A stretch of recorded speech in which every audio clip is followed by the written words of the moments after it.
আজকের recipe Kurkure bread sticks. নমস্কার বন্ধুরা, সীমাস স্মল কিচেন টিপসে আপনাদের সবাইকে স্বাগত জানাচ্ছি। আজ আমি ব্রেড দিয়ে দারুণ স্বাদের ইভিনিং স্ন্যাক্সের একটা রেসিপি নিয়ে আসছি। রেসিপিটি বানাতে যেমন সহজ, খেতে কিন্তু অসাধারণ লাগে। একবার হলেও আপনারা ট্রাই করে দেখুন। এটা বাচ্চার থেকে বড় সবারই খুব পছন্দ হবে। আসুন তাহলে রেসিপিটি দেখে নিই। আমি এখানে একটা মিডিয়াম সাইজের ব্রেড নিয়েছি। আমি ব্রাউন ব্রেড নিয়েছি। আপনারা ইচ্ছা করলে যে কোনো ব্রেড দিয়েই কিন্তু এই রেসিপিটা বানাতে পারবেন। ব্রেডগুলোকে এখন পাতলা পাতলা করে পিস করে নেব।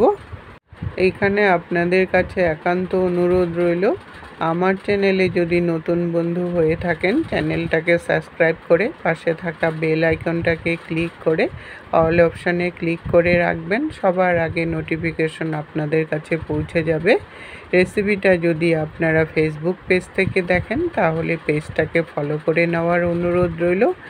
এই রেসিপিটা আপনারা ইচ্ছা করলে বেশি করে তেল দিয়ে ডিপ ফ্রাইও করতে পারেন, কিন্তু আজ আমি একদম কম তেলে কিভাবে ক্রিস্পি একটা রেসিপি বানানো যায় তারই পদ্ধতি দেখাবো।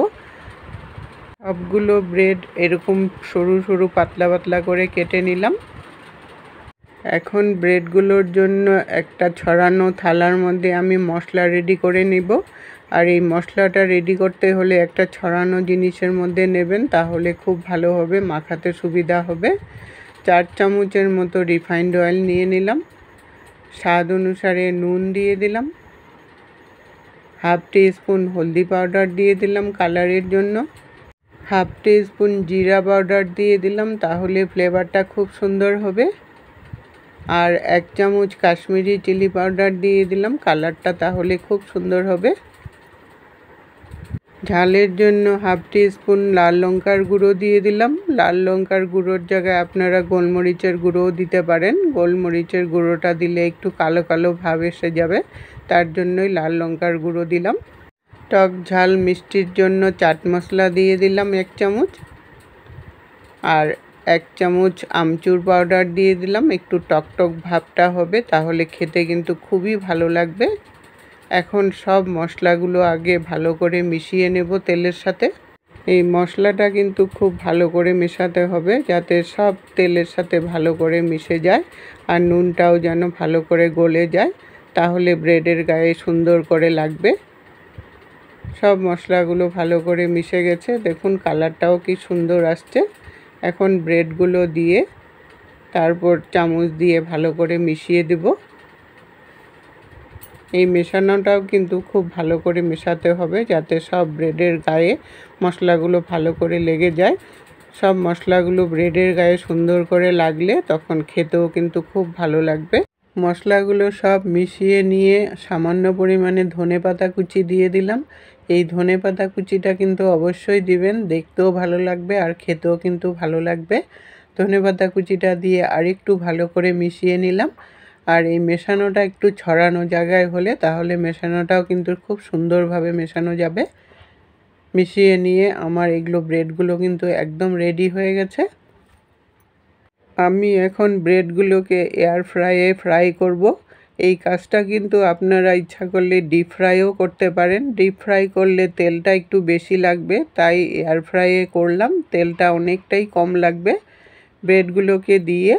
ব্রেডগুলোকে একটু ছড়িয়ে ছড়িয়ে দিয়ে দিতে হবে, আরেকটার গায়ে যাতে আরেকটা না লাগে ওইভাবে করে পেতে সুন্দর করে দিতে হবে। দিয়ে তারপর ঢাকনাটা লাগিয়ে 2 থেকে 3 মিনিটের মতো টাইমারটা দিলেই এটা রেডি হয়ে যাবে। 3 মিনিট পরে আমি ঢাকনাটাকে খুলে নিলাম। দেখুন ব্রেডগুলো একদম লাল হয়ে ক্রিস্পি হয়ে গেছে, সুন্দর একটা কালারও চলে আসছে। এগুলোকে এখন নামিয়ে নিলাম। এইভাবে করে বাকি ব্রেডগুলোও আমি ফ্রাই করে নেব। সবগুলো ব্রেড স্টিক ভেজে নামিয়ে নিলাম। কালারটা দেখুন কতটা সুন্দর হয়েছে। আর ব্রেডগুলো এতটাই ক্রিস্পি হয়েছে যে আপনারা অনেক দিন রেখেও খেতে পারবেন। আমার এই ব্রেড স্টিকের রেসিপিটা কেমন লাগলো বন্ধুরা কমেন্ট করে জানাবেন। রেসিপিটা যদি ভালো লাগে সবার সাথে একটু শেয়ার করে দিবেন। আজকের টিপস মশলা অনেক দিন ভালো রাখতে হলে প্যাকেট খুলে নেওয়ার পর ফ্রিজে রেখে দিবেন, তাহলে অনেক দিন ভালো থাকবে।